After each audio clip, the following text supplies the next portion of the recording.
Alhamdulillahirabbil alamin. Wassalatu wassalamun ala asrofil anbiya'i wal mursalin sayyidina wa maulana Muhammadin wa ala alihi wa sahbihi ajmain amma ba'du.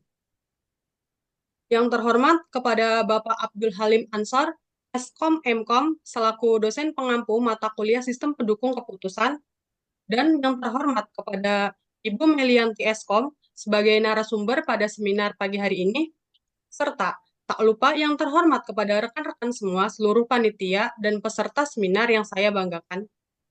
Selamat pagi yang penuh berkah kepada hadirin yang kami hormati, para undangan, peserta, dan seluruh panitia, dan terima kasih atas kehadiran dan partisipasi kalian dalam acara seminar yang kami adakan pada pagi hari ini dengan tema seminar penggunaan metode deep learning untuk sistem pendukung keputusan.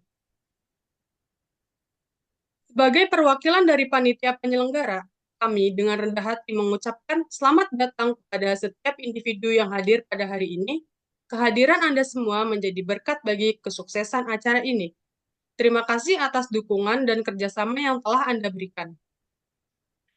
Sebelum acara seminar ini dimulai, izinkan saya untuk memperkenalkan diri. Perkenalkan, nama saya Faiza Fia Fadila yang bertugas sebagai MC pada hari ini.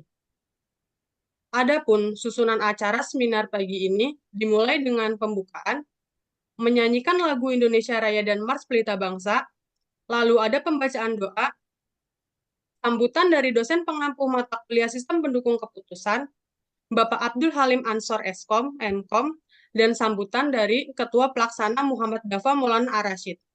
Ada acara inti yaitu acara seminar disertai dengan sesi tanya jawab, dan yang terakhir adalah penutupan acara.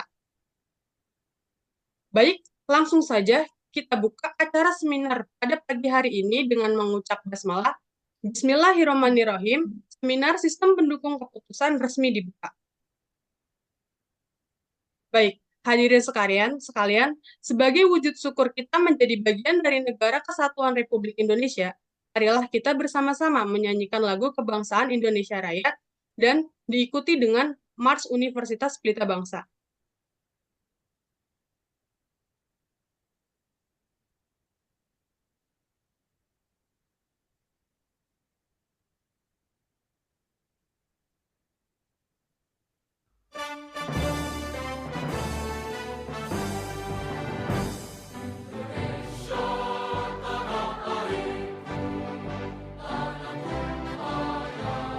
Dipersilakan berdiri. Silakan untuk Indonesia Raya.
Interupsi Bu, mohon izin karena mohon untuk mematikan share screen-nya dulu soalnya dari bagian host mau share screen.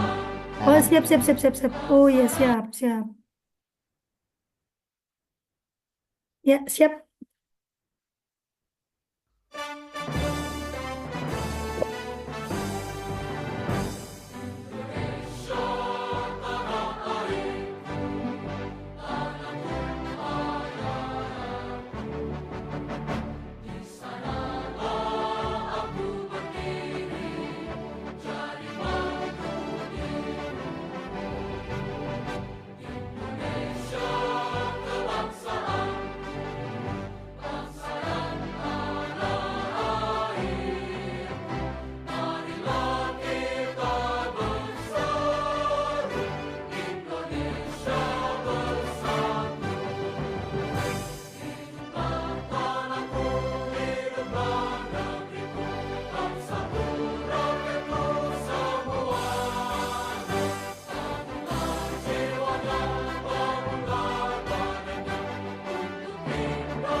dengan kualitas terdepan.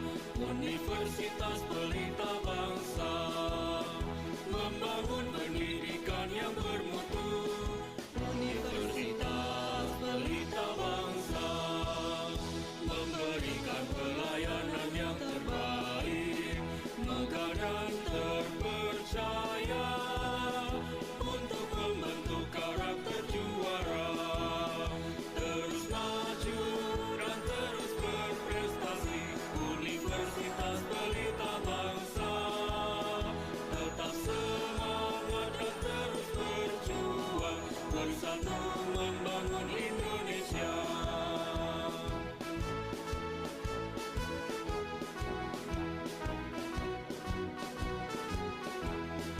Universitas Pelita Bangsa memberikan pelayanan yang terbaik, megah dan terpercaya untuk membentuk karakter juara.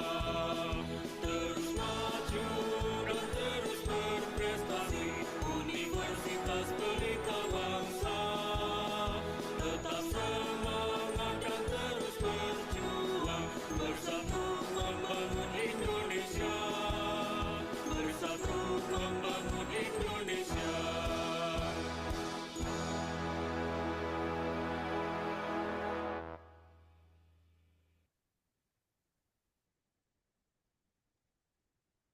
Baik, selanjutnya sebelum mengawali kegiatan seminar pada pagi hari ini, marilah kita berdoa bersama-sama agar acara ini dapat berjalan dengan sesuai.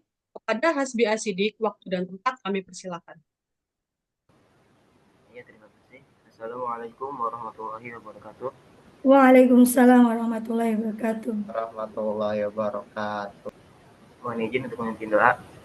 Sebelum kita memulai acara, alhamdulillah kita berdoa terlebih dahulu. Allahumma sholli ala sayyidina wa habibina wa syafi'ina wa Muhammad wa sallim wa ta'ala ala sayyidina ashabi dan surah ajmain. Bismillahirrahmanirrahim. Alhamdulillahirabbil alamin. Alhamdulillahi an'amu wa yughfi majidah. Ya rabbana lakal hamdu kama yanbaghi li jalali wajhika wa li 'azimi sultani.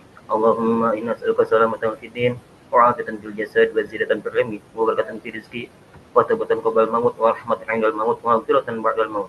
Allahumma hawwin 'alaina fi syakaratil maut wan najata minan nar wal 'afwa inal hisab. Rabbana hab lana min azwajina wa dhurriyyatina qurrata a'yun waj'alna lil muttaqina imama. Rabbana atina fid dunya hasanah wa fil akhirati hasanah wa qina adzabannar. Bifadli subhana rabbika rabbil izzati amma yasifun wa salamun 'alal mursalin walhamdulillahi rabbil alamin. Terima kasih. Wassalamualaikum warahmatullahi wabarakatuh. Waalaikumsalam.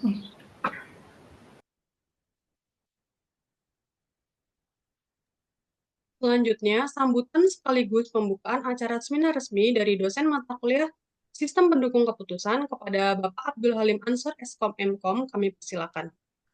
Oh, baik, sebelumnya mau menyampaikan, beliau titip pesan, beliau tidak bisa mengikuti acara seminar ini dikarenakan ada pekerjaan yang sedang dikerjakan. Jadi beliau titip salam untuk membuka acara ini. Semoga acara ini berjalan dengan sukses dan tetap semangat. Ya, bisa dilanjutkan next. Selanjutnya ada sambutan dari Ketua Pelaksana Seminar Sistem Pendukung Keputusan kepada Muhammad Dafa Maulana Ar-Rasyid. Kami persilakan. Baik, Assalamualaikum warahmatullahi wabarakatuh. Terima Waalaikumsalam. kasih moderator atas kesempatan yang diberikan kepada saya. Pertama-tama, saya mengucapkan terima kasih banyak kepada Ibu narasumber, yaitu Ibu Melianti Eskom, dan Bapak Halim Mansor yang berhalangan hadir. Semoga mendapatkan kemudahan dalam urusannya. Ya, nggak lupa juga kepada teman-teman yang turut hadir pada kesempatan kali ini. Saya sebagai Ketua Pelaksana mengucapkan banyak-banyak terima kasih. Semoga seminar ini dapat membuka pengetahuan teman-teman dan mendapat pengetahuan baru dari apa yang disampaikan oleh narasumber. Sekian dari saya. Wassalamualaikum warahmatullahi wabarakatuh. Waalaikumsalam. Terima kasih atas sambutan yang telah diberikan oleh Ketua Pelaksana. Selanjutnya, mari kita langsung saja ke acara inti yang akan dibawakan oleh moderator pada Maulana Zidan Perdana. Waktu dan tempat dipersilakan.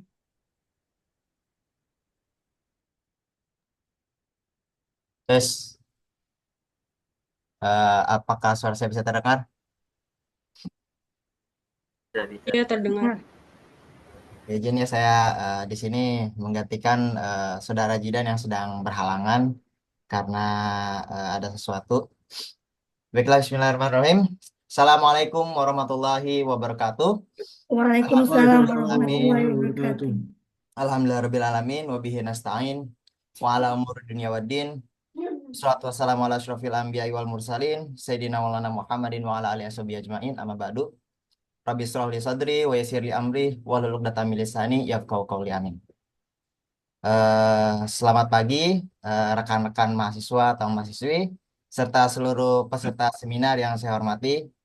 Terima kasih sudah hadir dalam seminar hari ini dengan tema penggunaan metode deep learning untuk sistem pendukung keputusan. Perkenalkan, nama saya Ahmad Afijuddin. Di sini saya selaku moderator yang akan memandu jalannya seminar kali ini. Baiklah, langsung saja kita ke temanya. Seperti yang kita tahu, perkembangan teknologi deep learning saat ini memiliki dampak yang sangat signifikan di berbagai sektor.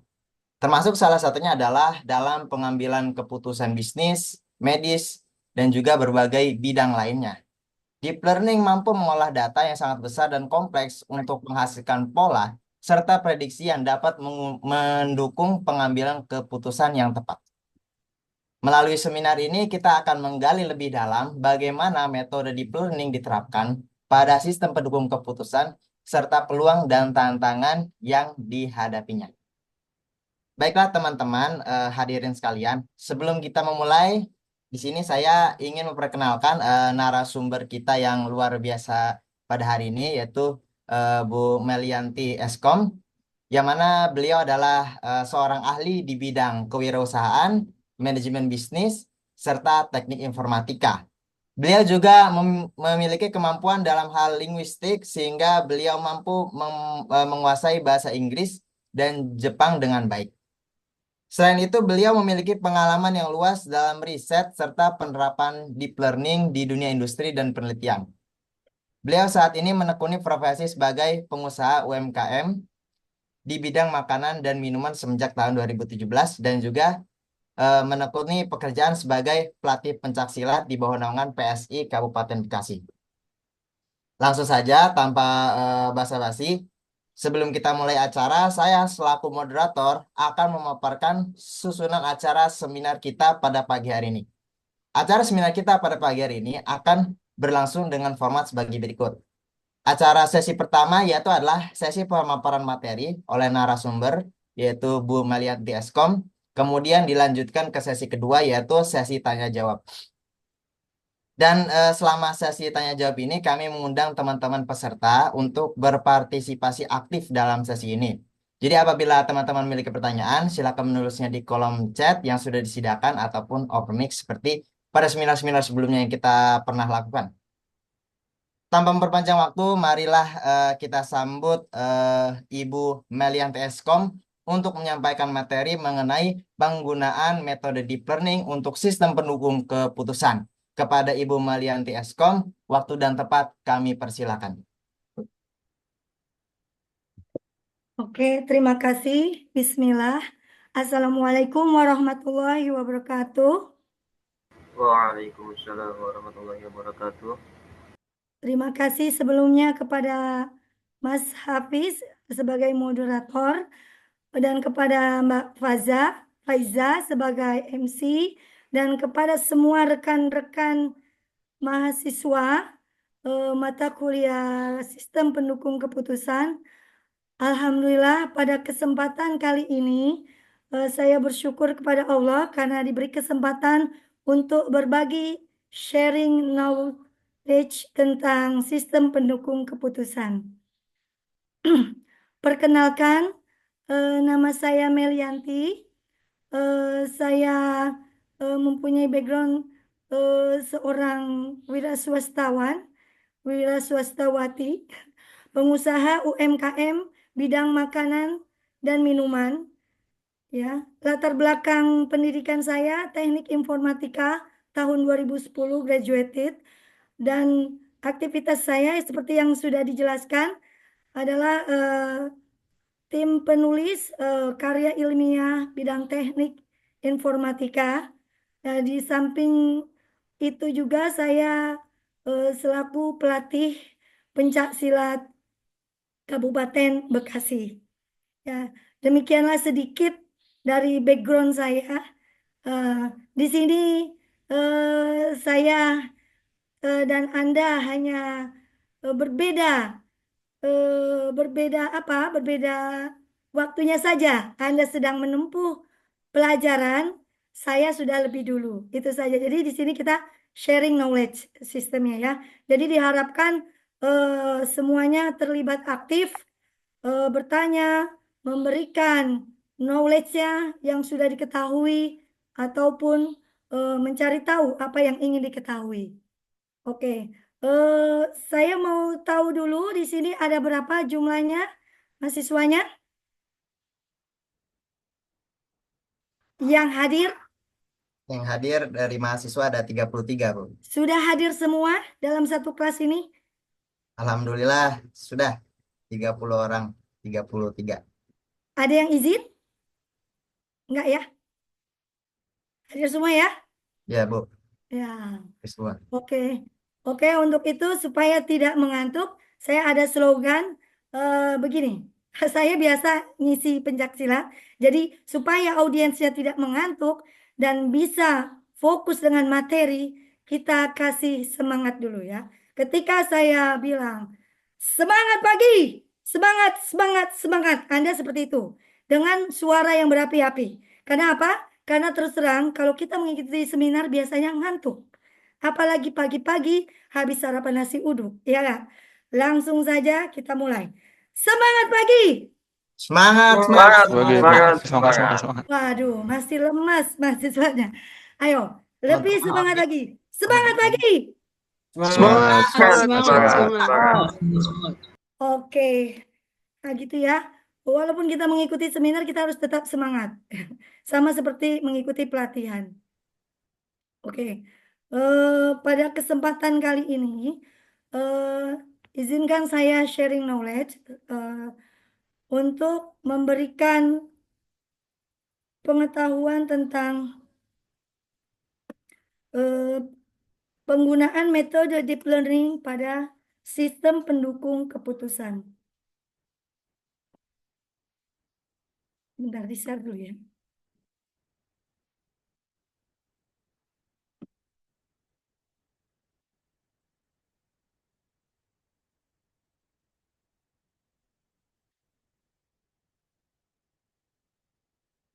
Apakah sudah tampak?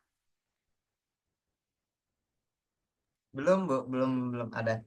Terus benar. Gimana? Ya, sudah baru tampak. Oke, kita mulai.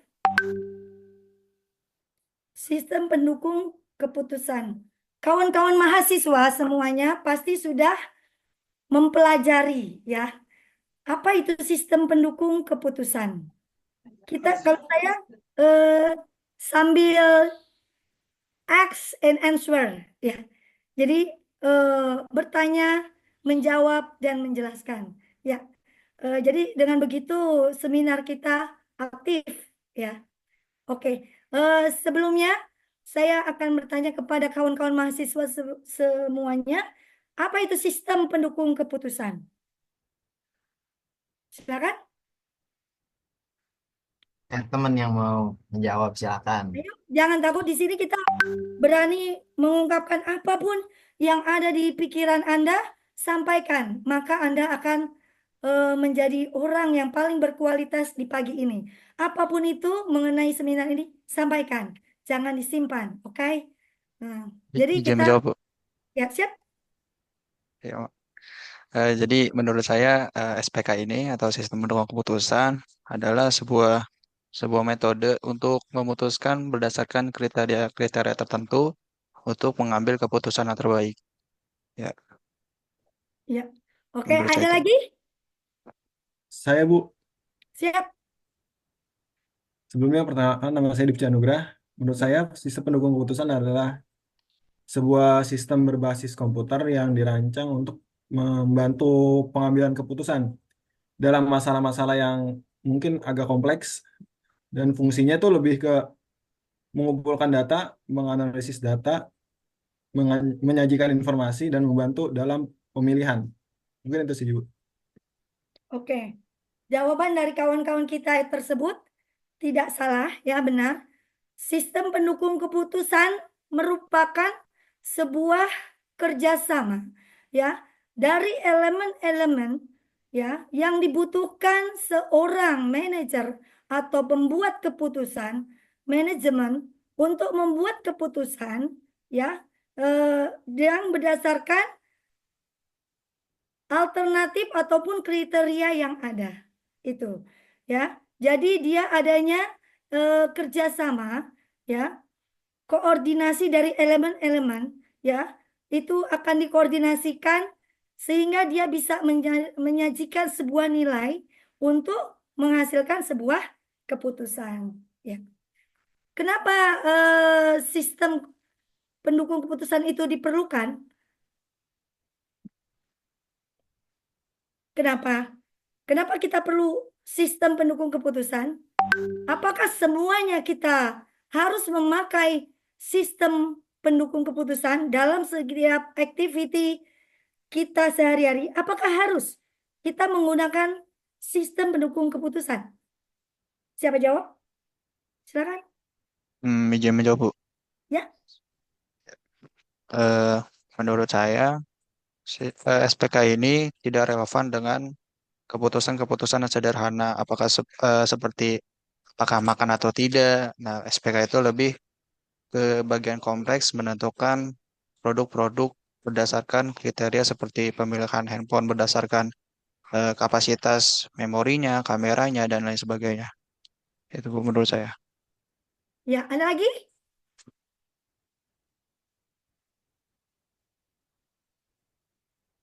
Silakan.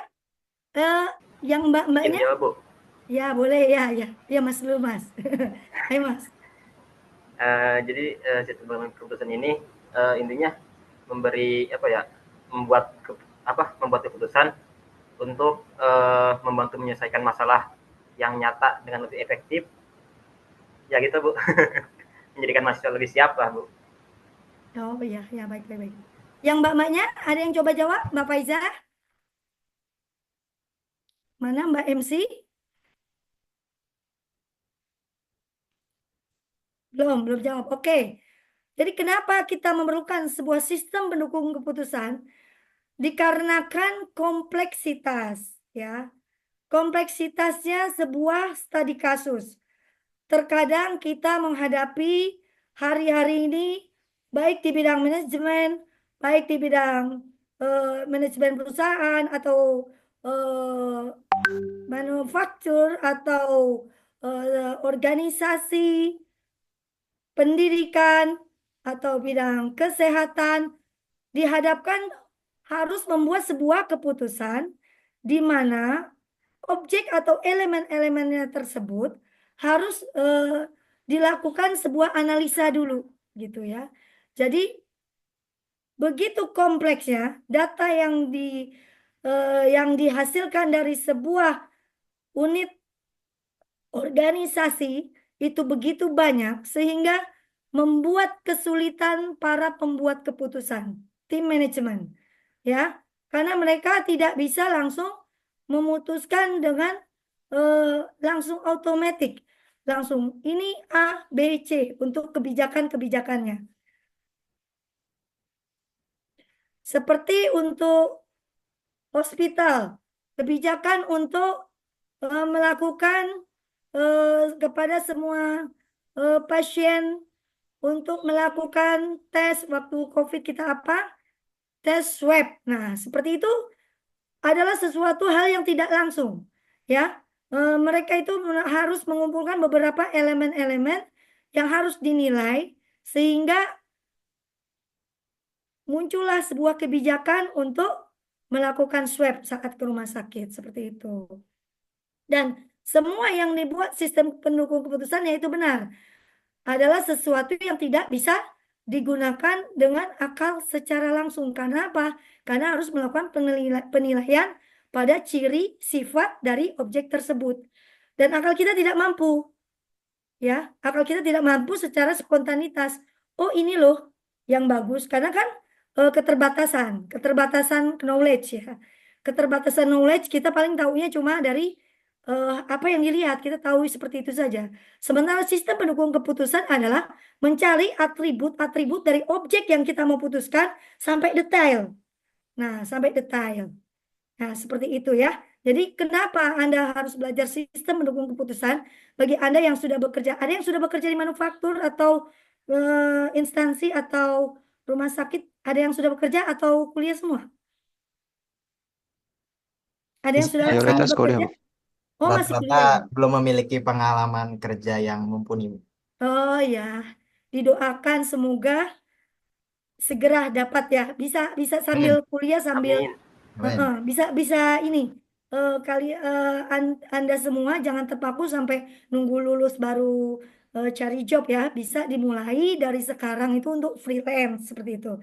Jadi kan misalkan jam kuliah itu pagi, Anda bisa nyari freelance siang atau malam gitu. Seperti itu. Jadi untuk apa? Untuk menambah pengalaman ya. Untuk menambah pengalaman dan aplikasi kuliahnya lebih cepat gitu. Jadi nanti ketika lulus udah langsung ya naik grade seperti itu. Nah, jadi seperti itu ya. Kenapa kita perlu? Kenapa? Karena itu tidak bisa dianalisis ya. Jadi SPK ini berperan penting di berbagai sektor seperti bisnis tadi ya untuk menentukan tren pasar, produk bagus ya, untuk kesehatan, untuk menentukan rumah sakit terbaik ya dengan kriteria-kriterianya, terus untuk pemerintahan, untuk pemilihan kepala daerah terbaik seperti itu. Oke. Tadi di awal, selanjutnya itu deep learning. Di awal sudah disampaikan oleh moderator tentang deep learning ya. Jadi ini semester berapa ya? Semester 5, Bu. Oke, udah belajar machine learning ya? Machine Eh, learning udah dapat? Belum, Bu. Oh, machine learning belum dapat, berarti deep learning juga belum dapat. Oke, kita share. Jadi pengetahuan teknologi dan informasi berkembang pesat ya dari sistem informasi teknologi yang biasa sehingga sekarang muncul pengetahuan yaitu berupa AI ya atau artificial intelligence ya atau kecerdasan buatan ya di mana AI ini disusun oleh mesin learning ya. Mesin cerdas tersebut yang Anda gunakan sehari-hari sekarang sudah menjadi daily ya, biasalah. Cobot-cobot itu kalian kalau pakai aplikasi handphone, apapun aplikasi di mana-mana sudah serba IE ya. Main TikTok, main apa itu sudah IE semua. Bikin video, bikin apa ya kan? Di situ ada IE. Apa itu IE? Artificial Intelligence, kecerdasan buatan. Yaitu jadi replika perbuatan manusia direplika ke dalam mesin komputer. Nah, untuk dia komputer bisa melakukan pekerjaan seperti manusia, seperti yang ada di otaknya manusia, maka si mesin komputer tersebut harus melakukan pembelajaran ya. Pembelajaran itulah yang disebut dengan mesin learning ya. Nanti kawan-kawan sekalian akan mendalami materi ini ketika disampaikan oleh dosen pengampu masing-masing. Ya, tentunya kalau dapat mata kuliah ML ya.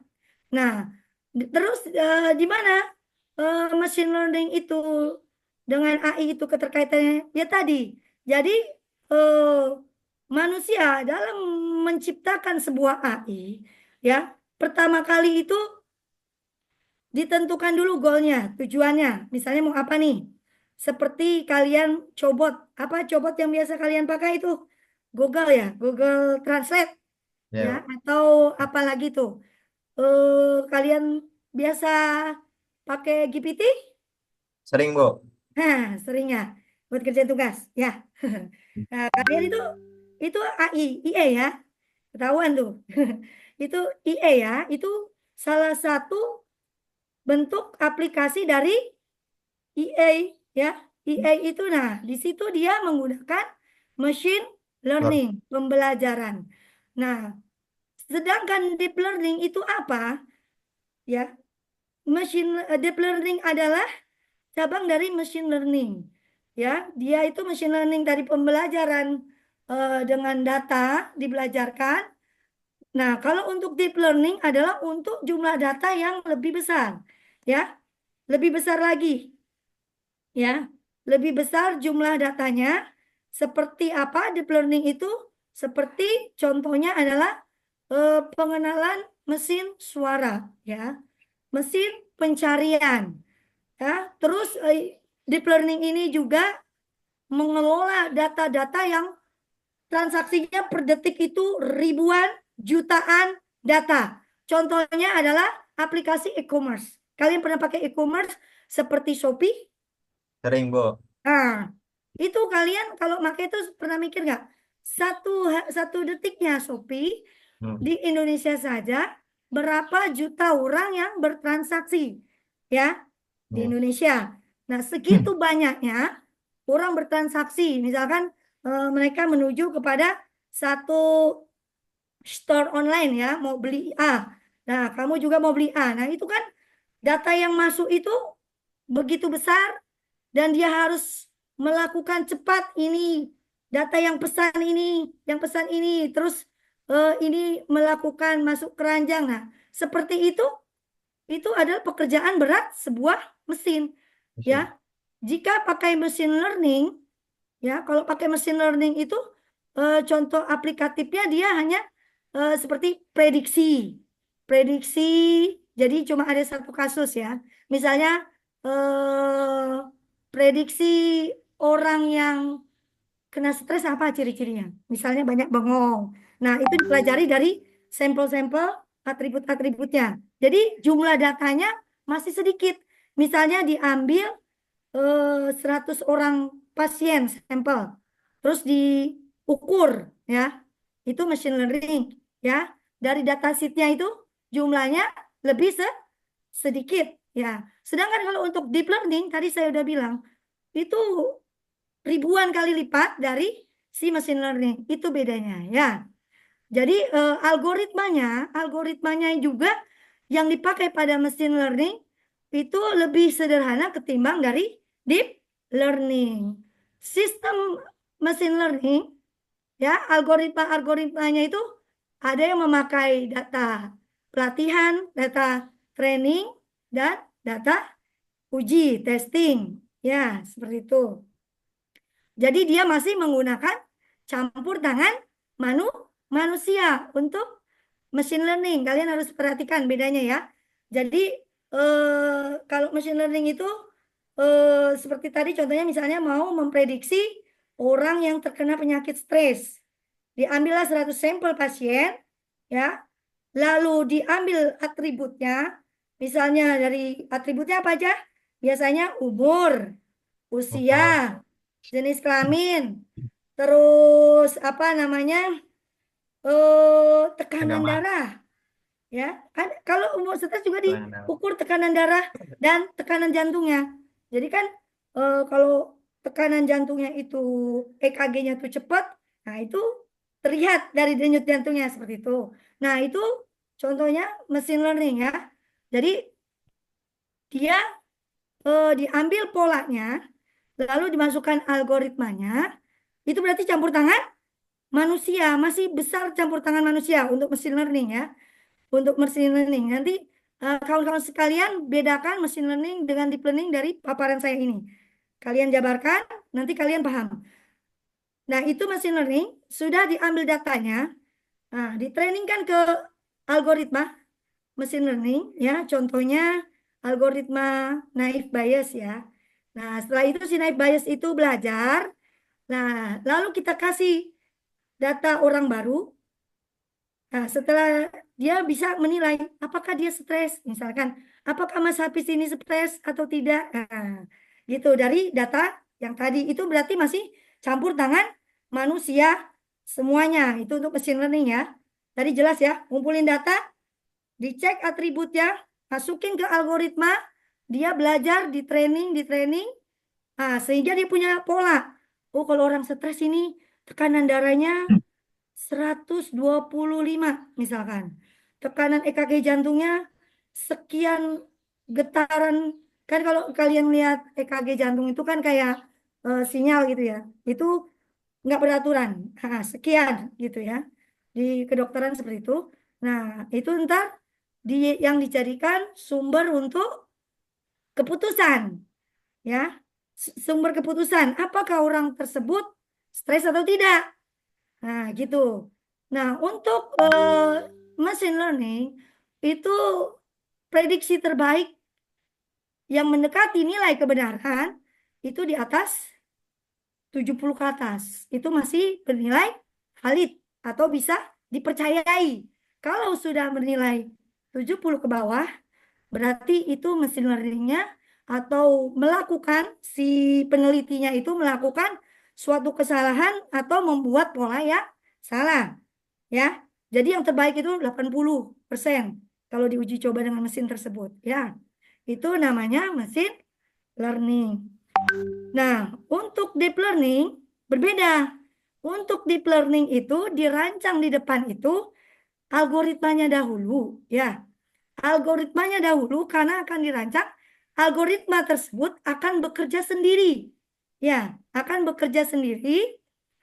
Dia digunakan langsung oleh mesin. Biasanya algoritma untuk praktek ya, algoritma tadi Anda lihat di monitor tuh ada deep learning itu ada contoh algoritmanya CNN, ada RNN ya.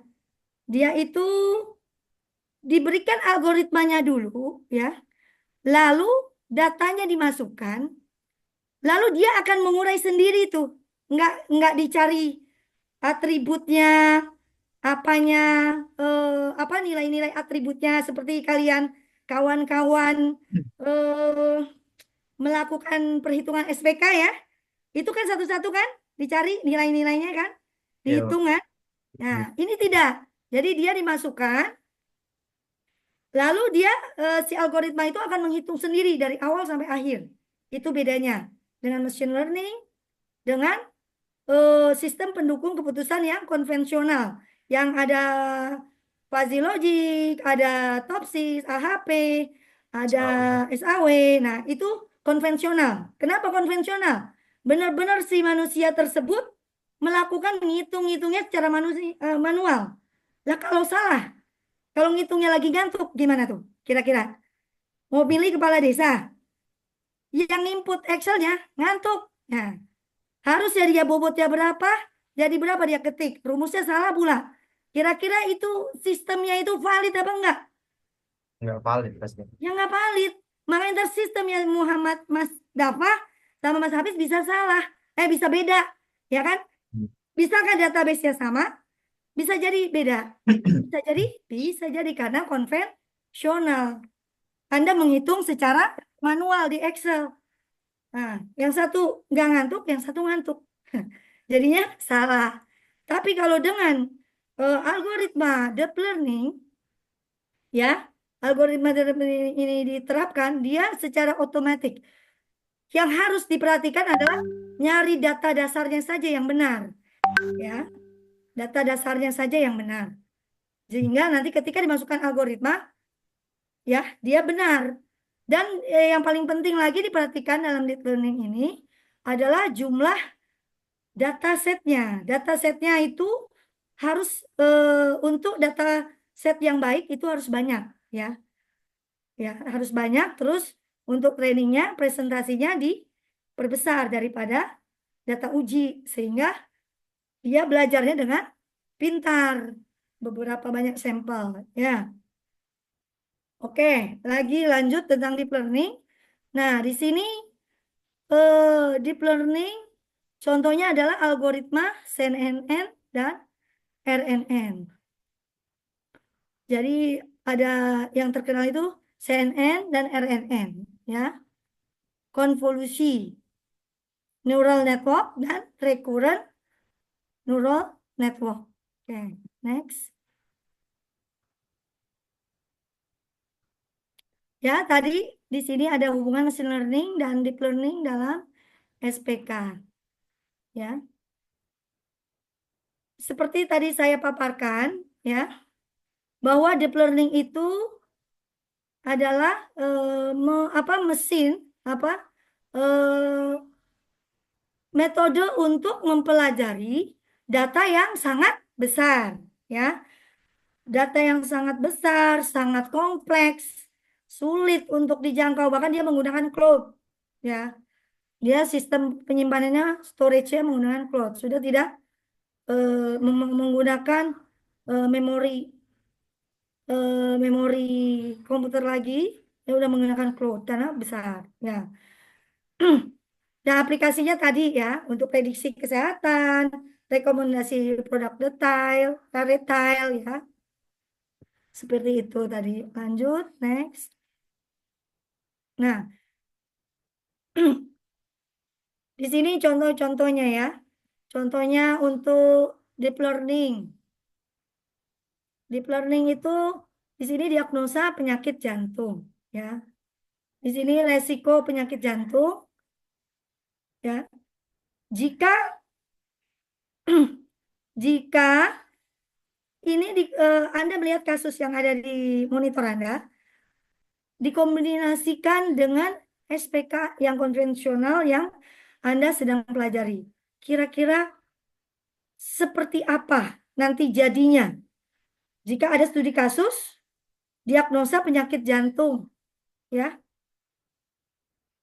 dikombinasikan dengan deep learning dan metode SPK yang konvensional yang kawan-kawan sudah pelajari. Kira-kira ada nggak yang bisa menggambarkan? Nah, ini metode dari deep learning-nya. Ya. Tuh, untuk rekam medis. Nah, kira-kira nanti jadinya seperti apa ya? Si SPK konvensional itu bisa digunakan dalam untuk studi kasus ini seperti apa? Ada yang bisa memberikan paparan atau pendapat? Ini kita punya studi kasus nih, diagnosa penyakit jantung. Nah, kita gunakan pendekatan untuk objeknya ini dengan RNN. Ya, RNN itu recurrent neural network. Ya, dia untuk mempelajari data-data yang berurutan. Ya, untuk deep learning RNN ini dia mempelajari data-data yang berurutan, ya, kemudian dianalisa step per stepnya itu, nah, baru dikasih kesimpulan. Nah, kawan-kawan sekalian bisa mengkombinasikan studi kasus kita ini dengan metode-metode yang itu yang kalian sudah pelajari. Kira-kira ya kalian akan menyikapi studi kasus ini dengan bagaimana? Silakan. Ini ada studi kasus nih. Nah, kan kalau metode yang konvensional itu dia memilih alternatif ya. Nah, kalian comparein ke studi kasus kita, kira-kira jadi bagaimana? Ada yang berani mencoba? Silakan.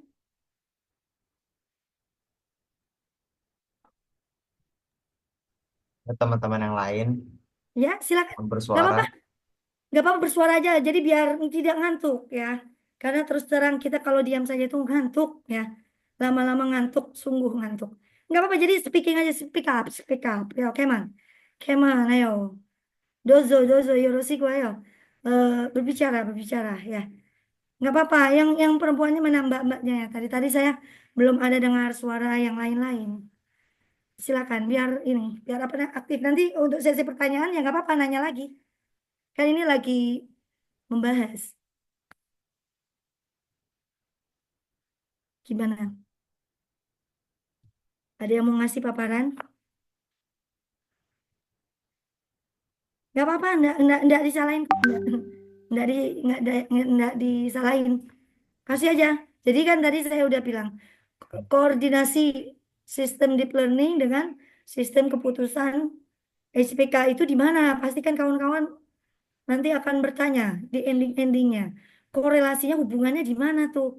Si deep learning itu sama metode yang kita sudah pelajari hari-hari itu. Di mana ya? Nah, nanti ada muncul pertanyaan. Makanya ini kita punya studi kasus nih. Orang berpenyakit jantung. Nah, kalian sebagai seorang manajemen rumah sakit, kepala dokter, anggap saja tidak apa-apa salah kan? Ya, kan memang kalian belajar juga untuk latihan jadi tim manager ya. Mahasiswa Ya, kalian apa? Kalian semua, Anda sekalian untuk berlatih untuk menjadi tim manager. Amin dong. Ntar amin. dari UPB jadi manajer kan udah nggak kaget lagi ya Mas Hafiz ya. Kalau udah dikasih jabatan di hospital kan Waduh. langsung ngelamar. Loh, iya loh. Apa yang ada di pikiran kita akan menjadi kenyataan. Kenyataan. Jadi jangan sekali-kali di pikiran kita minder. Walaupun baru semester ini. Ah, nggak mungkin. Jangan. Amin. Saya ntar kalau ngelamar ke hospital jadi IT-nya, udah langsung jadi leader. Nah, kan tuh bagus. Jadi latihan. Anggap saja kawan-kawan semua adalah tim manager. Tim manajemen dari bidang kesehatan, penyakit dalam. Jika kalian dihadapkan oleh eh, untuk masalah studi kasus sakit jantung nih banyak orang yang meninggal tiba-tiba itu kan sakit jantung ya. Nah, itu kalian apa? Maksudnya rumusannya dengan metode kita punya ada deep learning, ada jelaskan aja korelasinya itu yang saya mau. Jelaskan aja korelasinya. Ini untuk begininya, deep learning ini, dan terus SPK-nya untuk begininya. Nah, gitu aja. Jadi buat mengukur kawan-kawan tuh paham nggak gitu. Maksudnya ini deep learning itu sama SPK yang kita pelajari, yang kawan-kawan pelajari hari-hari itu hubungannya ada gitu. Itu aja buat indikasi, indikasi. Nanti kalau belum ada, kita jelaskan gitu. Jadi nggak usah takut. Ya, Ya, Pak. kawan-kawan kan manajer, calon-calon manajer, pembuat keputusan. Ayo silakan, boleh Coba Mas saya, Eko. Bu. Ya, ya siap siap. Oke. Duh, saya agak bingung ngomongnya juga. Ya usah bingung, pegangan. Ah, jadi kan kita kalau di eh, bahas SPK konvensional itu modelnya kita tuh kan yang kita pelajari pertama itu adalah tentunya kita harus tahu studi kasusnya dulu. Misalnya Ya, paling sering itu kayak di bagian saya bikin jurnal tuh ya, eh, sistem pendukung keputusan untuk memilih universitas terbaik ya, berdasarkan beberapa kriteria siap. dengan menggunakan metode TOPSIS misalnya gitu. Jadi dari situ tuh kita tuh ngumpulin pertama dulu tuh menentukan bobotnya dulu karena setiap orang itu kan dia apa namanya punya perspektif lain. Misalnya ada orang yang dia mau bodo amat akreditasinya apa, yang penting bayaran per bulannya murah banget gitu kan. Ada Ya, yang nggak peduli bayaran, yang penting itu akreditasinya bagus, kemudian citasinya, kemudian peluang dapetin kerja setelah lulus dari kampus itu bagus, dia langsung masuk. Berarti kan berbeda-beda. Nah, kalau menurut saya di bagian studi kasus diagnosa jantung itu kan di situ kan permasalahannya prediksi risiko penyakit jantung berdasarkan rekam medis. Nah, dari penyakit jantung itu kan pasti ada banyak sekali bentuknya. Ada dia mungkin ya kolesterol itu juga salah satu penyebab penyakit jantung atau segala macamnya kan ya. ya, Dan segala macamnya. Nah, jadi resiko-resiko penyakit-penyakit jantung tersebut itu kalau di dalam SPK itu menurut saya itu jadi alternatifnya. Nah, kemudian di situ kan ada rekam medis, jadi harus ada gejala-gejalanya ya, Bu ya. Nah, ya, gejala-gejalanya itu yang kalau di itu tuh jadi apa istilahnya ya dia eh apa sih namanya bobot nilai yang ada nilai-nilainya itu yang ada bobotnya tuh.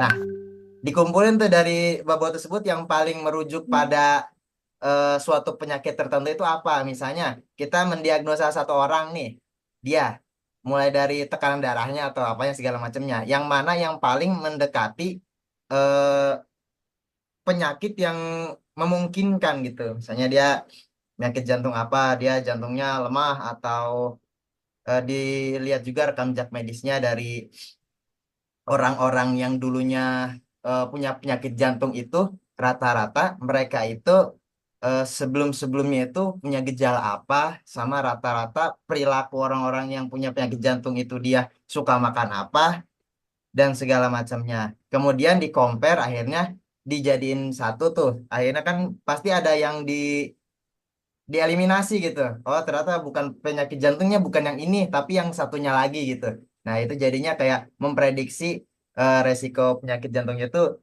menurut saya sih dari saya pribadi kayak gitu kalau menggunakan SPK konvensional.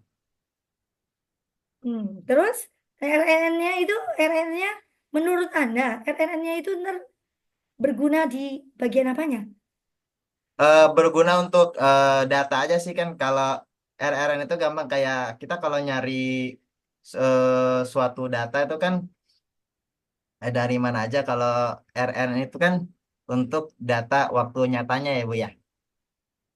Terus terang saya baru tahu dari RNN baru tahu RNN itu sekarang Ya. yang ada di eh, PowerPoint-nya kan untuk data waktu nyata berarti kan memang eh, data tersebut itu dipakai untuk banyak hal ya Bu ya atau gimana kalau RNN itu? Nah, jadi gini, ya oke, bagus ya dari pemaparannya. Sedikit lagi, tinggal sedikit lagi ya Mas Hafiz ya. Jadi untuk membuat sistem itu seperti itu benar. Nah, di sini kegunaan dari deep learning metode RNN ya digunakan untuk waktu nyata pengetesan si pasien EKG tersebut ya, detak jantungnya si pasien saat digunakan algoritma tersebut itu yang dijadikan data valid ya. Data valid yang tidak dipakai subjektif. Makanya nanti ketika Anda menggabungkan metode deep learning ke dalam sistem atau jurnal Anda, itu hasilnya akan lebih bagus. Kenapa? Karena kalau kita pakai metode RNN ya, itu data objeknya itu penilaiannya bukan berdasarkan ahli lagi. Jadi berdasarkan apa namanya? Algoritma. Kalau berdasarkan banyak subjek itu akan bersifat subjektif. Nah, ini penyakit parah nih. Penyakit mematikan nomor berapa di dunia nih? Jantung, stroke ya. Nomor 1 atau nomor 2 ya. Jantung tuh. Nah, itu kalau menggunakan pendekatan deep learning ya, deep learning, maka data itu akan akurat ya. Si orang yang sakit tersebut akan di-tag saat itu juga ya. Datanya itu valid. Nah, sekian data, nah ada outputnya. Nah, outputnya inilah yang digunakan oleh kawan-kawan untuk ya melakukan nilai pembobotan itu tadi. Ya, apa tadi? Detak jantung. Nah, ada speknya. Jadi ini adalah deep learning ini gunanya untuk mengambil nilai dari kriteria ya. Benar sekali tadi ini untuk mengambil nilai dari kriteria yang kawan-kawan akan nilai selanjutnya pada metode SPK seperti itu ya. Jadi kawan-kawan semua paham ya. Jadi di mana ini fungsinya deep learning ini? Yaitu untuk data kriterianya ini nggak subjektif ya. Jadi nggak berdasarkan nih loh ini penyakit yang mematikan kalau masih menggunakan berdasarkan baru banyak orang yang mati lah. Kenapa? Karena kan nggak akurat ya. Ini penyakit jantung loh. Penyakit yang mematikan nomor 1 di dunia. Orang nggak ngapa-ngapain lagi tidur tahu-tahu mati. Lagi main bola mati. Nah, itu harus data-data tersebut dikumpulkan secara real time gitu. Paham ya? Nanti hasilnya itu baru dimasukkan ke metode-metode. Jadi ini deep learning ini gunanya untuk memasukkan nilainya si kriteria itu bernilai valid. Nah, seperti itu. Oke. Sama. Ini juga yang kedua, kasusnya rekomendasi produk berdasarkan kebiasaan pelanggan. Kalau tadi RNN, dia cara kerjanya untuk apa namanya data yang berurutan kan seperti apa itu berurutan sinyal jantung itu kan nggak mungkin kalau nggak berurutan kan Mas ya. Masuk jantung sekarang berdetak, ntar setengah jam lagi ya enggak. Kalau kalian perhatikan, kalau di orang rumah sakit tahu nggak yang udah di ICU pernah lihat nggak di film-film ya, yang ada grafiknya itu turun naik, pernah lihat? Kalau orang udah di ICU pernah lihat ya? Pernah Sering, dong di film-film ya kan? saya sering nontonnya di Indosiar. Di Indonesia. Iya, kalau udah yang pada mau meninggal ya. Maksudnya yang udah maaf ya, yang udah sakit-sakit parah gitu nah di ICU itu, di alat itu monitor itu. Nah, itu dia detak jantung itu pasti berurutan. Nah, itu menggunakan jangan lupa menggunakan metode RNN. Apa? RNN itu deep learning ya, recurrent neural network. Nanti untuk pembahasannya ini butuh waktu ya minimal 3 SKS lah ya. Jadi ini kan sebentar saja saya kupas, nanti Anda gali lah nanti sama dosen pengempu Anda, minta praktek-prakteknya itu ya. RN apa deep learning ini. Proyek-proyek deep learningnya kalian minta nanti sama dosen kalian. Nah, ini cuma ngupas saja karena kita bersifat seminar pengetahuan. Jadi seperti itu. Jadi RNN itu recurrent neural network itu sistem kerjanya harus berurutan. Nah, lihat perhatikan sinyal-sinyal itu. Nah, itu bedanya dengan satu lagi CNN. Ya, ini CNN kita studi kasusnya rekomendasi produk retail online. Nah, di sini dia kalau CNN itu ya dia biasanya bergerak pada gambar ya. Dia menganalisa lebih kepada citra seperti itu ya. Citra nih satelit nih mau nampak muka bumi Bekasi ini UPB itu dicitra dari kanan, kiri, samping, depan dengan drone ya atau dengan kamera atas itu dia menggunakan metode CNN, konvolusi neural network ya. Konvolusi itu layer-layer yang digunakan untuk menangkap gambar ya, terus diekstraksi dengan lapisan-lapisan konvolusi ya, sehingga gambar tersebut bisa dikenali ya, bisa diperbesar, diperkecil dengan matrik ya. Misalnya gambar UPB dipoto plek, lalu dengan lapisan konvolusi itu nanti dia akan tampak kanan, nah tampak kiri. Terus kalau setelah dikonvolusi nanti ada kita nanti di bawah arsitekturnya ya. Setelah nampak kanan nampak kiri dia akan digeser. Kalau itu kameranya digeser apa kalau dia ada pergeseran 2 kali lipatnya seperti apa? Makanya kalau orang mau bangun jalan tol, nah bikin jalan tol dia pakai deep learning itu, citra CNN. Karena kan mau dari ujung start masuk tol sampai entah berapa kilometer itu digambarkan semua bidang-bidang tanahnya. Nah, di sini dia yang digambarkan apa? Pola pembelian, ya. Pola pembelian itu jika digambarkan teman-teman sekalian, jika nanti belajar ya namanya social network analysis ya. Jadi kalian nanti akan kalau mau bikin jurnal atau nanti ada baca-baca, dia itu di sini kita ada penjualan online tadi ya, contohnya misalnya kayak Shopee kalian suka belanja, itu semua datanya itu akan dimasukkan ke dalam bentuk grafik. Nah, si CNN itu adalah membaca grafik tersebut. Ya, grafik-grafiknya itu dari hari ke hari masuk ke dalam mesin CNN. Ya, dia akan mempelajari misalnya pembelian Anda biasa beli apa? retail apa di Shopee. Nah, ya, produk apa yang kalian sering beli?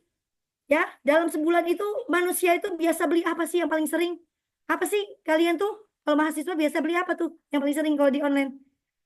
Produk pakaian kah? Produk makanan kah? Atau produk apa? Yang paling sering? Coba para cewi-cewi, cewi-cewi, para Fashion Bu, ladies, fashion. ladies and gentlemen, mana nih ladiesnya belum ada suara nih?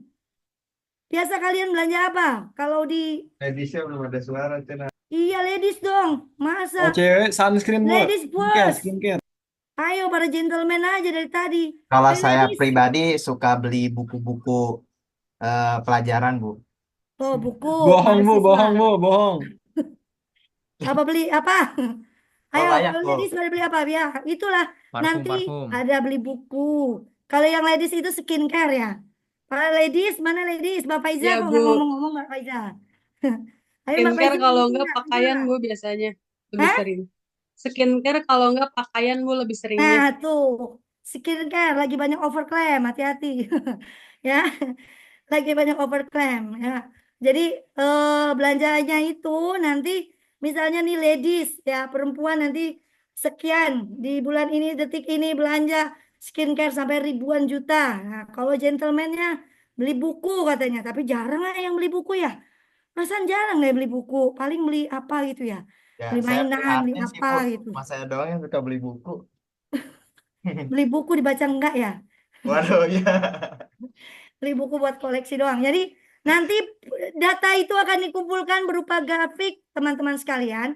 Yang akan dikumpulkan berupa grafik, lalu grafik tersebut akan membentuk pola. Nanti pola itu, kalian pernah lihat grafik ya? Ada bentuk batang, garis, lingkaran. Nah, itu akan masuk ke mesin CNN, konvolusi, neural network, jaringan saraf tiruan. Nah, lalu dia akan mengenali bentuknya itu. Misalnya, wah ini lagi hits emang dunia perempuan itu skincare nih. Benar-benar lagi hit sampai overclaimnya udah banyak, tetap aja dia meningkat. Ya, ya Mbak Faiza ya. Jadi sebulan sekali bisa 2 kali tuh. Untuk apa servis skincare-nya sehingga meledak di pasaran retail itu produk-produk skincare memang lagi trending. Nah, sehingga di grafiknya itu membentuk misalnya kurvanya lebih tinggi dari produk-produk buku atau produk mainan atau produk makanan. Nah, tersebut itu akan dimasukkan ke mesin CNN, dia akan membaca.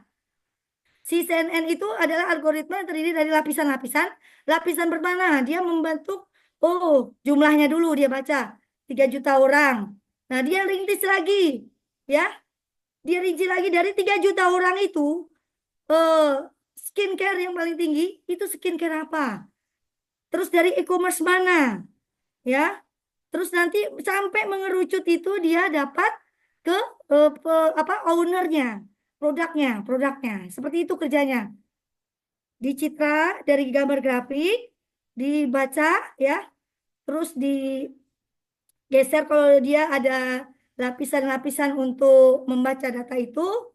Nah, nanti sampai ketemu akhirnya si data deep learning ini menemukan ya ternyata pola yang paling sering dilakukan oleh manusia saat ini adalah pembelian ini, skincare. Tinggi tuh. Makanya ini penting untuk para pebisnis. Ya, deep learning ini sangat berguna untuk para pebisnis. Kenapa? Nanti dia mau jualan apa? Ya, wah ini lagi digandrung ini anak ladies nih. Para ladies sedang skincare. Maka nanti akan bermunculan skincare baru tuh. Kalian kalau mau tahu, kenapa sekarang skincare itu baru banyak sekali? Karena itu para owner menganalisis data dari data ini. Ya, menganalisis pasar dulu. Jadi tahunya dari mana coba? Kalau nggak dianalisis. Dia bisa jual produk ini, produk ini, produk ini. Yaitu mereka mempelajari dari data e-commerce yang ada, lalu diekstrak, ya tentunya dengan aplikasi-aplikasi sekarang banyak ya. Lalu nanti untuk menjadi keputusan untuk menjual apa. Nah, menjual apa? Menjual produk ini kah, produk ini kah? Produk ini kah skincare paling dipercaya? Nah, itu dari hasil deep learning. Tidak bisa dari hasil konvensional. Ya, susah untuk dari konvensional. Karena apa, datanya jutaan. Kalau mau pakai yang konvensional, misalnya Mbak Faza bikin jurnal tentang pilihan alternatif terbaik skincare, misalnya dari 5 sampel doang, itu hasilnya tidak akurat, Mbak. Kenapa? Ya karena perkembangan produk tersebut nggak bisa Mbak lakukan dengan perhitungan manual, karena kan produknya banyak. Ya, misalnya Mbak cuma ngambil sampel, ternyata di ladies ini di sini lebih ada dari berapa kemarin skincare yang overclaim itu ada 20 nyampe ya. Kok 20? Dilakukan perhitungan seperti di analisis topsis. Kira-kira pusing nggak, Mbak? Mau dibikin tabel-tabel di Excel begitu. 20 dengan kriterianya yang masing-masing ada kandungan ininya, merkurinya ada enggak, ada kelembapannya. Pusing nggak kalau dibikin pakai sistem konvensional? Mbak Pusing mau Bu kalau bikin pasti. jurnal kayak gitu? Pusing ya, untuk skincare aja. Nah, pusing kan? Nah, makanya dia menggunakan CNN. Jadi Anda kalau buat jurnal untuk data-data yang seperti itu, jangan coba-coba bikin pakai data yang konvensional. Nanti hasilnya apa? Hasilnya Anda akan dibikin jurnal yang ecek-ecek. Ini nggak ini nih, nggak valid nih. Apa nih, nggak pakai pemikiran panjang. Mau menganalisis skincare yang sebanyak itu, mau pakai cara konvensional. Nah, itu kan berarti Anda harus pilih-pilih. Ntar kalau udah belajar ini nih, deep learning hari ini, Anda kalau bikin jurnal misalnya mau pemilihan skincare terbaik lah, Anda nanti ngambilnya dari database, dari bank data. Lalu masukin algoritma ini. Untuk menjalankan algoritma ini pakai apa sih? Nah, kan gitu kan, pada nanya enggak? Algoritma deep learning ini bisa kita jalankan pakai Python. Pemrograman Python, ya. Sekarang nggak usah pusing untuk memakai pemrograman Python, nggak mesti harus jago dulu, ya. Harus jago dulu ngapalin coding-coding itu nggak usah. Sekarang ada Google kok, Colab. Kalian belajar pemrograman nggak? Udah pernah dapat pemrograman? Sudah, Bu. Kawan-kawan, udah pernah dapat pemrograman? Sudah, Bu. Python udah. Sudah, Bu. Nah, itu pakai apa jalaninnya? Eh, Kemarin-kemarin pakai terminal, sekarang pakai Google Colabs. Ya, sekarang sudah pakai Google Colab semua. Untuk kita para pekerja, para pebisnis, nggak ada waktu lagi buat ngoding-ngoding yang manual kayak gitu. Ya, jadi pakai aja Google Colab. Di situ udah ada library, dan bahkan sekarang beberapa developer menyiapkan untuk coding-codingannya. Jadi kalian tuh kalau mau menjalankan algoritma CNN, dia udah ada situs yang menyiapkan paketan. Jadi gini, kalau sekarang tuh modelnya buka Google Colab, Python, langsung ditransfer library-nya ke Google Colab, udah dijalanin, tinggal di setting mau berapa layer gitu ya. Terus datanya kalian juga nggak usah ribet-ribet begitu. Data skincare apa, ambil dari database, dari Kaggle, dari apa ya, itu udah pasti udah valid ya. Lalu masukkan ke Google Colab, lalu masukkan library-nya CNN ya, biasanya dari TensorFlow atau apa. Nanti langsung diklik, di run. Udah nggak usah coding-coding, ketik-ketik gitu-gitu, nggak usah.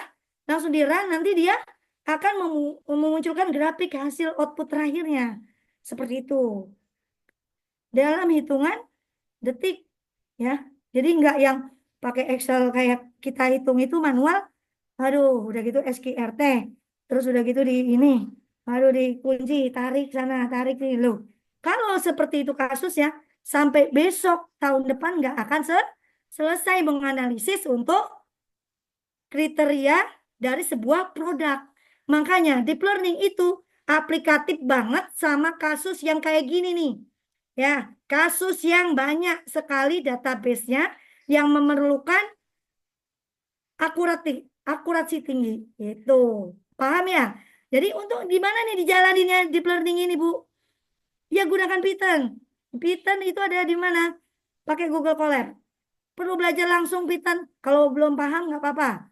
Yang penting bisa buka Google Colab, terus cari masukkan rumusnya CNN, itu udah sedia tuh satu paket.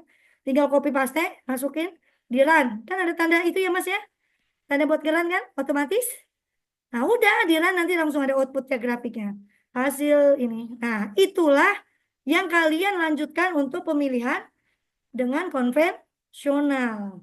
Hasil dari outputnya dia nih, kalian lanjutkan dengan konvensional. Nah, itu masih masuk akal. Masih bisa dikerjakan secara manual untuk perankingan. Bahkan sekarang untuk sistem konvensional pun udah dibikin webnya. Beberapa kawan-kawan mahasiswa sudah membuat otomatisasi ke dalam bentuk web. Jadi nggak usah di Excelnya itu dibuat-buat begitu, langsung masukkan kriteria, langsung ini udah klik-klik, nah udah jadi ya.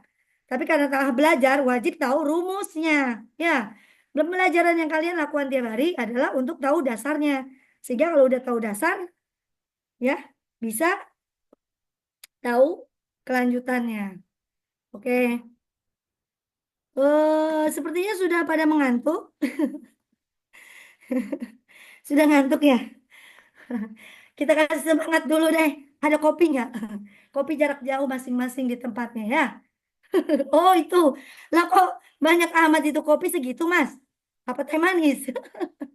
Good day, freeze, bro. Ayo silakan yang punya kopi keluarin lah itu kalian ya. Menu-menu minuman kalian. Biar kalian nggak ngantuk. Coba kita coba dulu semangatnya ya. Kayaknya yang nampak kok cuma dikit banget ini. Yang lain pada kemana masih ada kan? Nggak goib ya? Jangan sampai yang lain pada goib ya.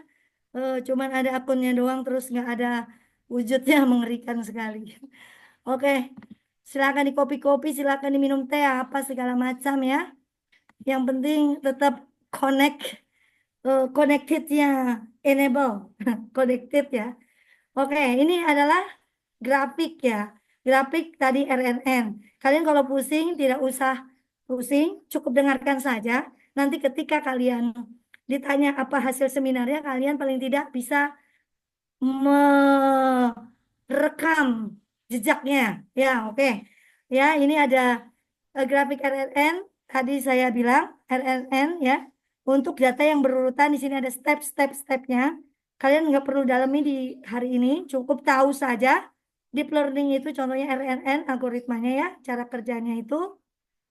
Dia akan setahap demi setahap belajar ya, data berurutan tadi contohnya diagnosa penyakit jantung. Nah ini berikutnya ada CNN.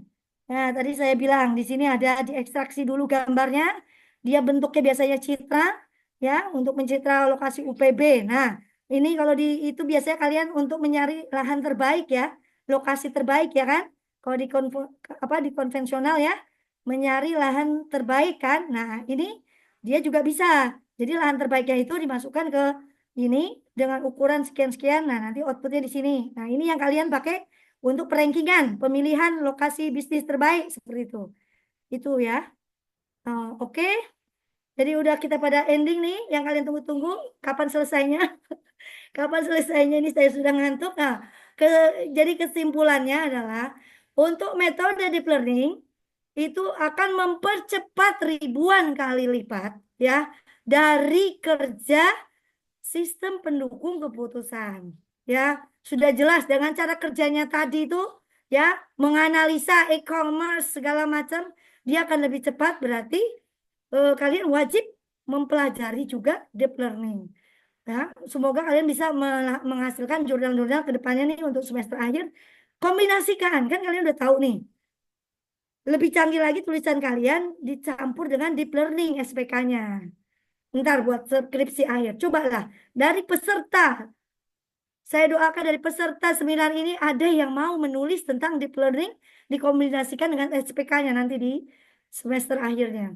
Jika ada berarti materi hari ini benar-benar akan terimplementasi sama kawan-kawan mahasiswa. Sehingga kalian bisa merasakan. Kalau sekarang cuma dengerin itu ngantuk. Tapi kalau kalian nanti mengerjakan, nah kalian jadi seger ya.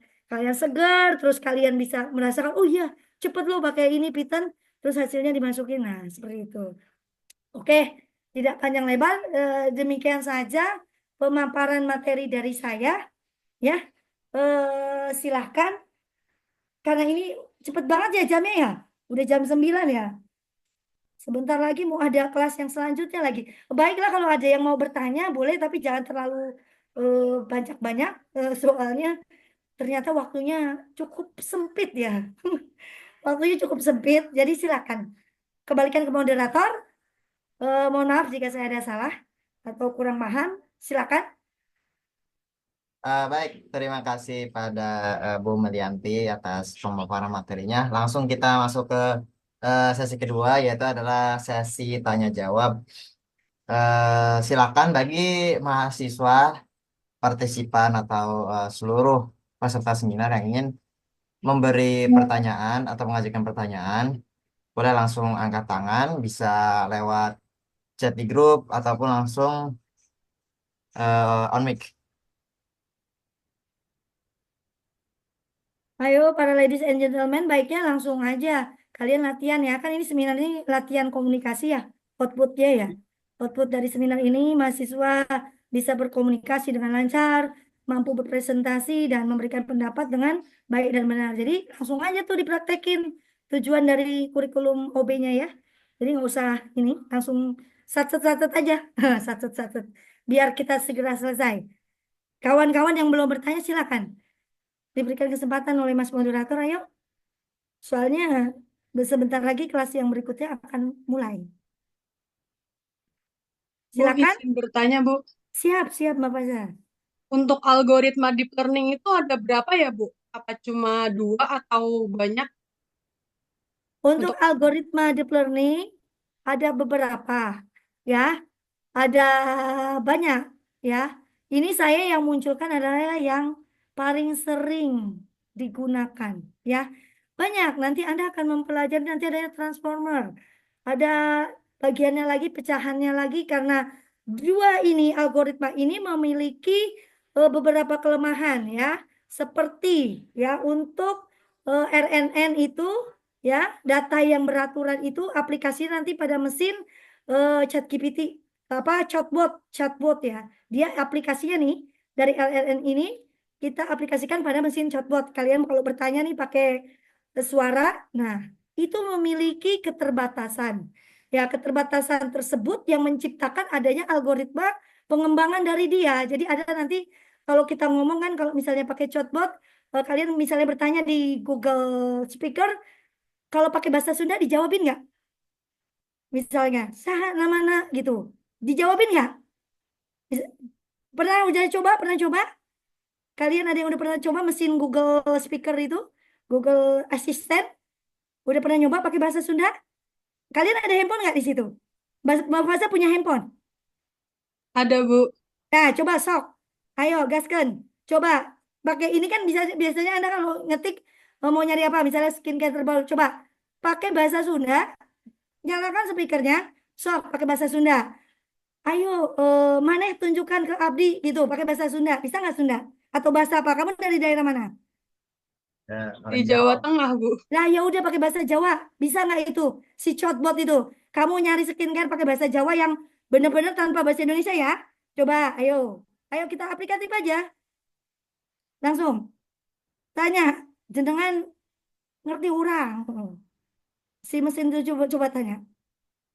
Apa dia reaksinya?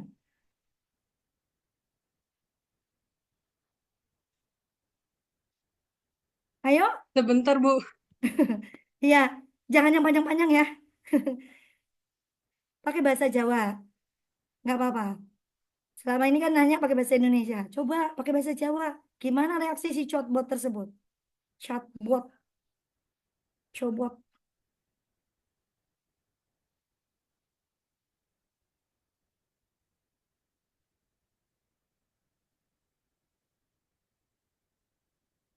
Wis toh Mbak? Wis dong.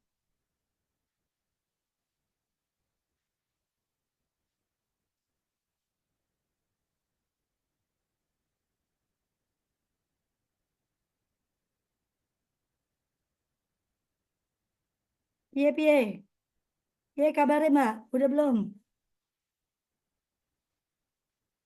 Bisa, Bu. Tapi yang keluar malahan ininya Indonesia, Bu. Apanya? Di iniannya malah Indonesia, Bu. Tapi kan tadi kan dipakein bahasa Jawa ya. Tapi yang Heeh, di penelusurannya jadinya keubah ke bahasa Indonesianya, bukan pakai bahasa Jawanya. Tapi nah, keluar, Bu, outputnya. outputnya keluarnya gimana? Keluarin tapi bahasa Indonesia. Nah, keluarnya bahasa Indonesia.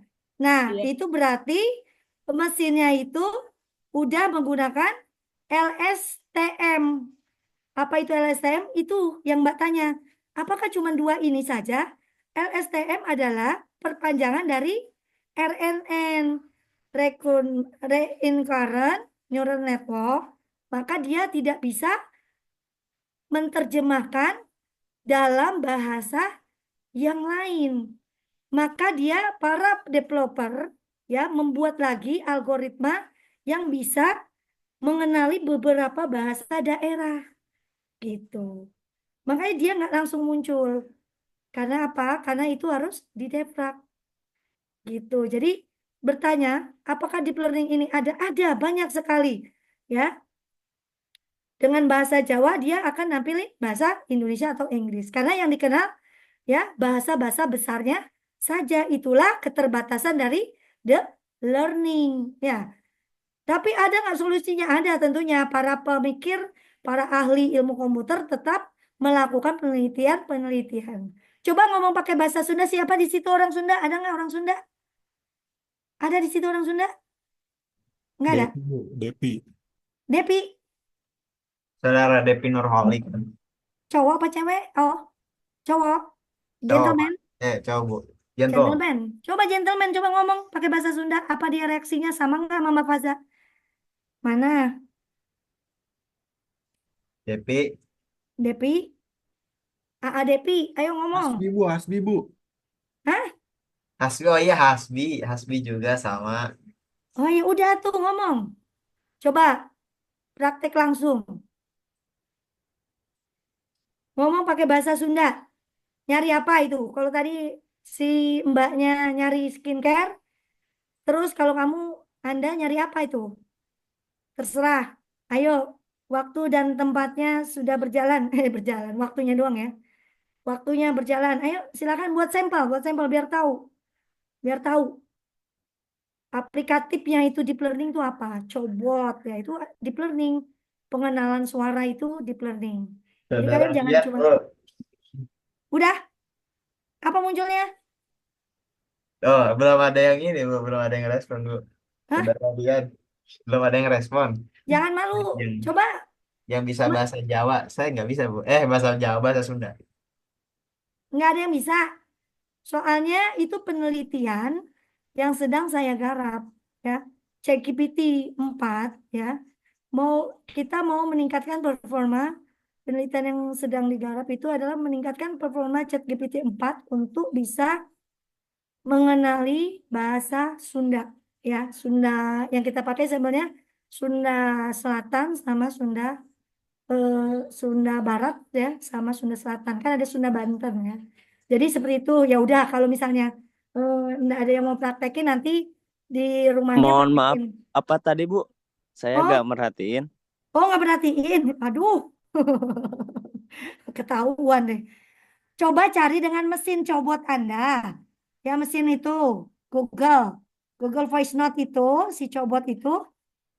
Cari apa yang ini akan cari dengan menggunakan bahasa Sunda tulen. Sunda asli tanpa Indonesia. Coba sok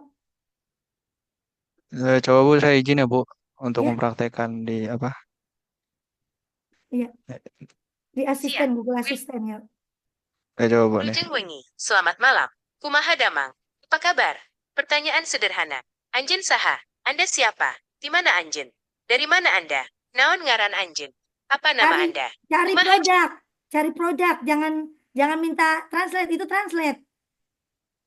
Anda langsung nyari produk apa gitu loh.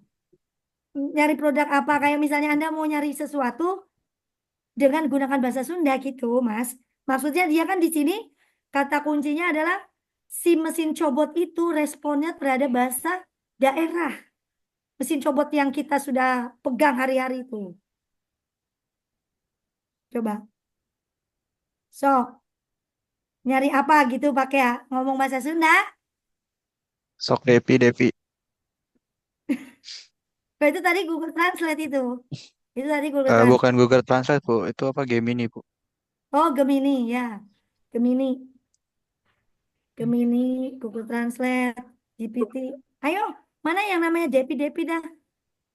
Jamnya jalan terus ayo. Silakan. Ada? Mau Nanti dapat applause dari Mas moderator. Nanti kasih kopi, Mas. Diajak kopi, Mas ya. Kalau ada yang mau presentasi kasih ajak ngopi, Mas. Mas moderator kan biasanya kalau ada acara seminar ngasih kopi buat pembicara. Hadiahkan buat yang mau presentasi. Ya, Bu. Kopinya Nanti saya hadiahkan kasih saja. kopi, Mas Ntar Dev. kopi di kampus. Diajak kopi bareng di kantin sama Mas Hafiz. Ayo Mas Tepi, ayo. Waktunya udah habis, no. Ayo silakan. Mana? Kemana dia? Mas Depinya. Emang cuma satu orang, nggak ada lagi. Ya, Mas. Nggak ada lagi.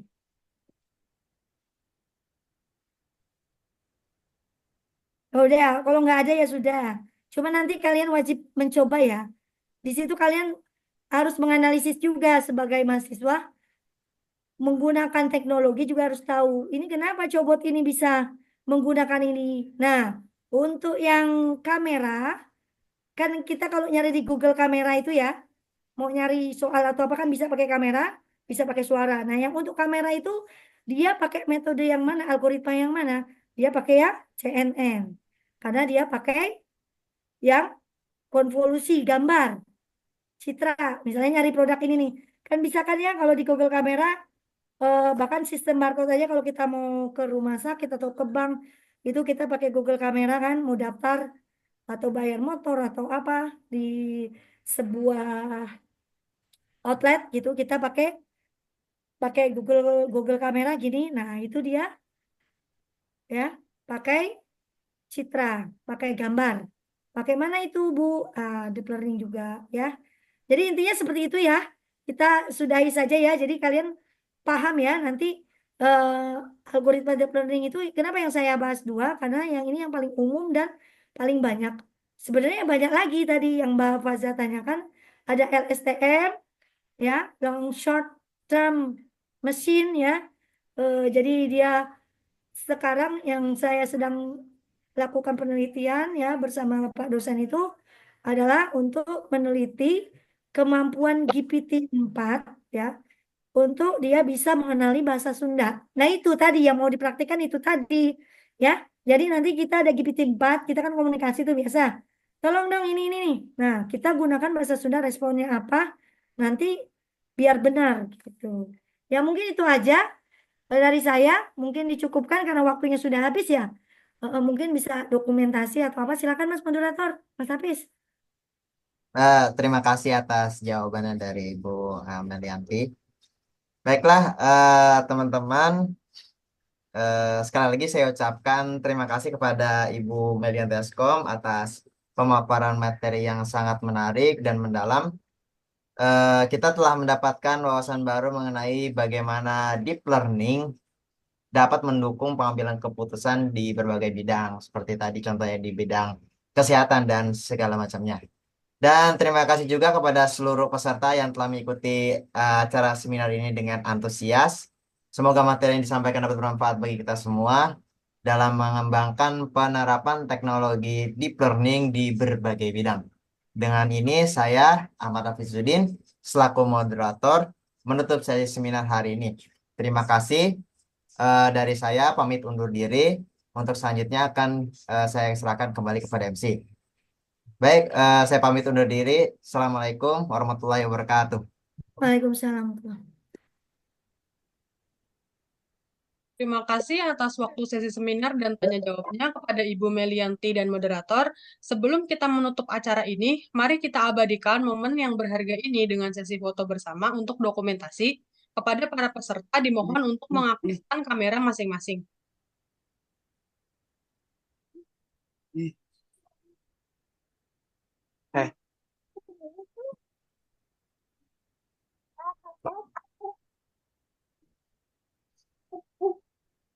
i, i, i.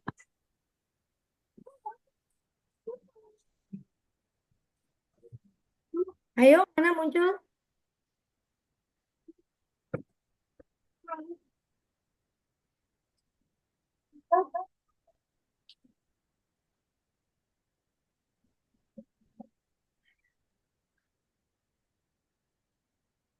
Baik, saatnya kita memasuki tahap penutup acara.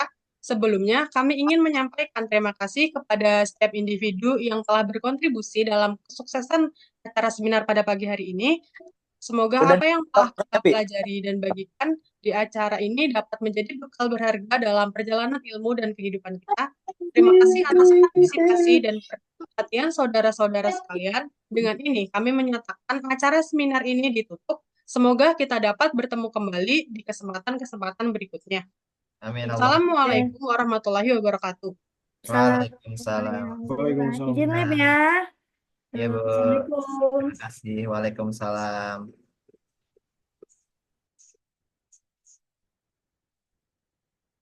Depi, suaranya Depi.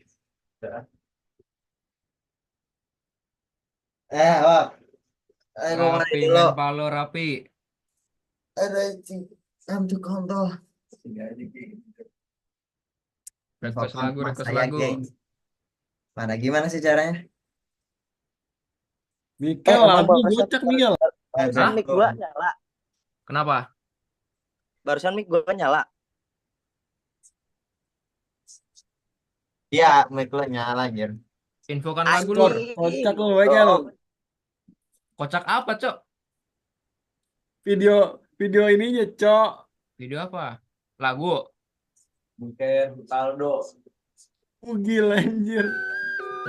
Itu si Rapi, Cok. Gue nggak tahu. Gue diemin tuh lagunya. Gak gue liatin. Tapi lolongan. Bagus tuh yang ini. Iya bener lagunya tuh. Ada orang itu tuh. tuh. Raka sakit. Woi, siapa itu yang main palo? Gelo anjing. Cok. Oh, main idola. Raka katanya sakit. GWS kakak ganteng. Gila. Metal pas. Makasih buat semua ya.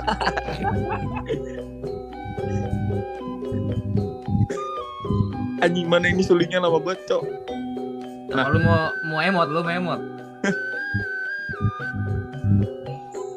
Mana kok lu nggak emot? Tangannya dikit Cok dia sama ini, sama infus. Dikit. Parah anjing. Kumpul lagi coba orang-orang.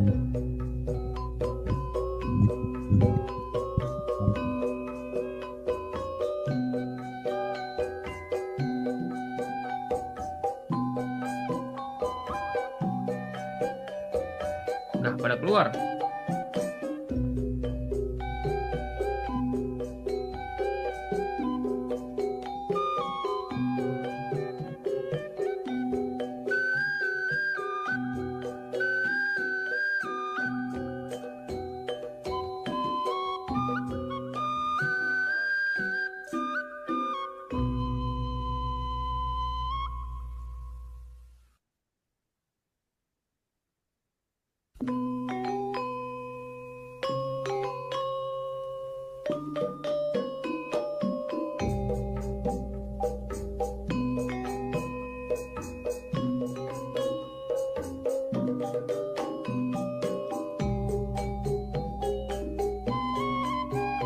Gua N ya.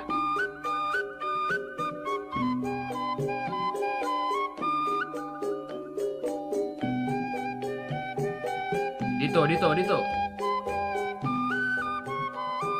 Ya, gue N. Stop record.